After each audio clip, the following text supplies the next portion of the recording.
All right, now that we have the principles down, let us see how we apply them now to the training set and the validation set. So yeah, let's set that up in code. We are not really going to go into smooth draw because I think the principles are not, have been discussed at good length. So we're going to use that vedi.txt we saw previously. This is just us loading. Again, not going to go through every single line because you can just use this to explain the lines or just look back when we loaded the verdict.txt. It's a short book. It's a short book with a short story. So here we're just loading the first 100 characters, the last 100 characters, and then we're looking at the total characters. So we have 20,000 characters that are in there, and we tokenize it. So when we want to tokenize, we use our tokenizer, and we encode our text data, and we have 5,145 tokens. That is small compared to, let's say, llama 2. Llama 2 was trained on 2 trillion tokens. Here we're just doing it for educational purposes, and there's no need for us to really pre-train the full large language model because one, we do not have the data. Two, it is computationally expensive. I think llama 2 was trained on, it cost quite a lot for them to train llama 2. I think it was trained on 8 8 8A100 cloud server on AWS, and it was costing $30 an hour for computation, and they trained for 184,000 GPU hours, which amounted to some around 630, 690, or 690 or 700,000 dollars just to train that, just to pre-train it. And it's complicated. You have to set up so many things. So we are not going to do that here. We're just going to use these 5,145 as a way to just understand what is going on. We are going to load. We are going to load pre-trained weights anyway. So this works for education purposes. Anyway, so that's what we have. That book. And here, if you remember well from, I think it was chapter 2, we had our data loader. So that's what we are now trying to create here. We're going to create our data loader. We have our class. Our class that's just going to have a sliding window. But actually, let me go to smooth draw so we can discuss this part here. So let us just delete this, delete everything, and let us discuss what we're trying to do in that section. Right. So as you can see, what we're trying to do is we have this text here. This is the text that we have. Um, this is the text that we have. So let me just write. This is coming from our book, right? This is coming from our book. So this is the text. And it's just sentences and sentences and sentences. So we are going to split the input text into two. There's going to be the training set, and then there's going to be a small part that is going to be left out for validation. So this is going to be validation, and we are going to tokenize. So here we're tokenizing the input text. So all these words are going to be converted into token IDs according to our vocabulary. So this becomes our tokenized words. And after we have tokenized it, and now we have our token IDs, here we're giving an example of using max length equal to 6. So becomes our max length or our context length. So that's our context length, right? We're just using context length as 6, but when we are really doing it in code and all of that, we're going to use a different one. We're going to use 256. That's the one that we decided on. But when we are using when we are loading weights into our model, we're going to up the max length to be aligned to what GPT-2 was trained on. But for now, for illustrative purposes, we're going to say, okay, max length is going to be 6. So to create an input, we're going to count 6. 1, 2, 3, 4, 5, 6. That is one input. And then we use a stride of 6, which just means when you've created an input, skip 6 tokens and then you create another input. So here our max length is go to 6, our stride is 6. So we just have 6 That's the first input. We skip 6 tokens and then we create the second input. And then we skip 6 tokens again. We end up here. We create the third input. The third input will be here. Third input, fourth input, and all of that. So that's how we are now dividing this tokenized training data set into inputs. Let's just say. So now we have those inputs 818, 262, and all of that. That's the first input. And then the second input is 11, 8, 10, and all of that. That's the second input. Then we have the third input, fourth input. You can track that. That's what we have there. All the way up to the last one. We're just not showing the last one, but all the way up to the last one. Then now that we have those chunks of length 6 or context length of 6, what we're going to do now is when we have those, we're going to create batches. We're going to batch them. And when we are batching them, we first shuffle. We're going to first shuffle. We're going to first shuffle these so that the model really just knows. We want it to just know how to predict the next word, but not really cram certain things. Otherwise, might lead to overfitting and stuff like that. So we shuffle them. When we shuffle them, then we batch them. So when we are batching them here, we said we are going to use a batch size of 2. So we just get 2. After shuffling, it's not going to be 818 and 11 anymore. It's going to be whatever. It's going to be 1900, and this they are two. They are going to be in batch, one batch, and then the next 2 inputs in another batch, and then all the way up to the last 2 inputs that are going to be in the last batch. So that's what we have here, and that's what we are trying to do in our code. So let's go back to code and see what we're trying to do there. So yeah, that's what we are going to do. We are using a sliding window to chunk the book into overlapping sequences of max length. So we're going to have max length here.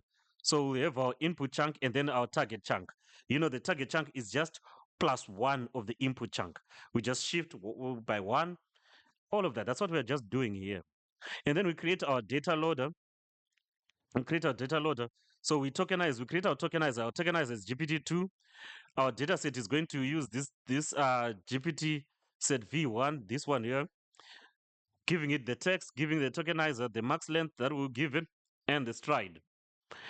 Our data loader is just going to be data loader with our data set, which is this class that knows how to do this for loop of creating the actual inputs themselves, and the batch size shuffle. Yes, we're going to shuffle drop last if we need to, just to make sure everything is square and nice and all of that. So cool. Now let us start creating. So this was just to create our data loader, right? So let's create our train and validation sets. So our train ratio is going to be 90%. So 90% of the text, 90% of the text is going to be in the train set. And so here we just create the indexes. What are the indexes for it to be trained and then validation? That's all we're doing. And then we create our train data and our validation data. And we use our data loader to actually load them into those batches. It returns the batches. So our train loader, which is our data loader, our data loader here, it just creates the batches there. And we are using a batch size of 2, and the same for our validation. We are using a batch size of 2, and our context length that we are using is coming from our config, GPT config, that we did at the beginning of this chapter. Our config here, we said it's going to be 256. That's what we're using. And the stride, we're using the same stride, 256. So it means 256, it creates an input. Skips 256 creates another input, just like we did with 6 and 6, 6 context length and 6 stride. That's all it's doing there. And then we are using shuffle, of course. So yeah, just sanity check. If we didn't have, if the total tokens times the train ratio were less than the context length, then we haven't really accounted for everything. We're going to say not enough tokens for training loader. Then we can try to lower from 256. Maybe we can try 128 or something, because it's not, it will not calculate the splits very well. Then here we're just looking at the shapes. The shapes, you can read the code again. Just read the code. The code is there. This is just sanity checks. For the first batch, we're just looking for our train loader. In our train loader, it has batches. First batch, it has two inputs with 256 context size each. and our target, it is 2 and 256 each. So this is X and Y, and it makes sense when we have for each batch, and this is going into the train loader, and also for the validation loader. For the validation loader, unfortunately, because of the size that we are dealing with, we only have one batch in the validation loader, which is two inputs, two validation cases, and the two targets. That's all we have. So that's pretty much what we have there. Um, if you want, you can do this optional check where we look at the token sizes. So our training tokens, we have 4608, and our validation tokens, we have 512. Now on that part, so here we were just creating the datasets that we're going to use. In the previous video, we're just using two inputs for us to calculate the loss. But now here we have many batches and many inputs. So we want to calculate the loss per batch. When you calculate the loss per batch, and then at the end add up all the losses for all the batches, then get like an average across all the batches, we will have the average loss for the model. So yeah, that's what we are creating. We are just creating a function that calculates the loss per batch. So we give it a batch, we give it the target for that batch, and then the model and the device. The device is just saying, are we going to do on CPU or are we going to do on GPU? Because I'm using Google Colab, it has access to GPU. We have access to GPUs. It's much easier that way because these are very large. These are large models, right? So it becomes easier to do this on a GPU, even though we are using 5,000 tokens. Still, it's much preferable to do it on a GPU. But with the 5,000 tokens, you can do it on a laptop, on a CPU. You just let it run, maybe go for a coffee or something. So now that we have our input batch, our target batch, that's what we have. We're saying to device, it just means send to the device that we are going to do our calculations on. Yeah, if it's a GPU, it will send to GPU. And then we use our logits. We calculate our logits using our model on the input batch. We now have our logits. And we use our cross entropy that we discussed in the previous video. Logits, they're converted into softmax. And when they're converted to softmax, here we're flattening them. As you can see, we're flattening them and then just applying. We flatten also the target, and we use cross entropy to calculate our loss. Simple stuff like we did last time. It's only that here we're dealing with many inputs than just the two that we had.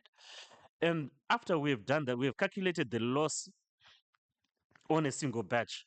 But now we are now going to calculate the loss or using the data loader. And what we're going to do is going to say our total loss is just going to be 0. Now, for the number of batches, we are going to do for the number of batches that we have, if I is less than the number of batches, if we're still going up to the number of batches, let's say we have number of batches like 7, it will run for 1, 2, 3, 4, 5, 6. For 1, 2, 3, 4, 5, 6 batches, for the batches that we have, we're calculating the loss for that batch, and we're using this function that we just created now that can calculate loss in that single batch. It takes the input, target, and the model and the device that we'll be using, and then it calculates total loss, right? It is the loss that gets calculated. Loss that gets calculated here. It then calculates the loss and it adds the loss to the total loss as it moves through the batches. First batch calculates the loss, stores it here, and then adds it to the total loss. Second batch calculates the loss, adds it here. Third batch, fourth batch, and so on as it goes. So that's what it's just doing here. And then else it's going to break. It's going to break when I is, let's say, equal to number of batches. It then breaks. We have done all of them. So what we are going to return is just the total loss divided by the number of batches, because that's going to be the average loss per batch, and we are going to use that as our loss. So that's going to be our loss, right? So here the device that we're going to use. So these are just functions that we have defined. So let's apply them. The device that we're going to use, if we have a CUDA on Google Colab, you have a device that is access to that is CUDA, so which is like a GPU, or else you're going to use a CPU. It might take time. If you're on Mac, you just comment out this to set it up. Then we're going to say model. The model should go to the device that we have chosen. In my case, it will be a GPU. And then we just now run our calcu- calc- calculate loader for the training. It would then go through the training batches, calculate the loss per batch, do all of that, load all the data and all, and then calculates the loss. And the same for validation. And yeah, this is important. At this stage, we said touch no grad because we are not yet training. We just want to see, we have set everything up, we have set our model up, everything is ready. Let's just calculate our current training loss. What is our current training loss? Even with that stupid model that we have, that silly model that has not been trained, not yet optimized. Let's just calculate what our training loss is. That's what we're doing here. Our training loss is 1098, as you can see, and our validation loss is also like 109891. We expect this bad performance because we have not trained this model at all. So this bad performance is expected. But what we are happy with is our loaders are set up. Our loaders are set up. Our functions to calculate loss is set up. Everything is now ready for us to train the model. So in the next video, we are going to start training the model itself.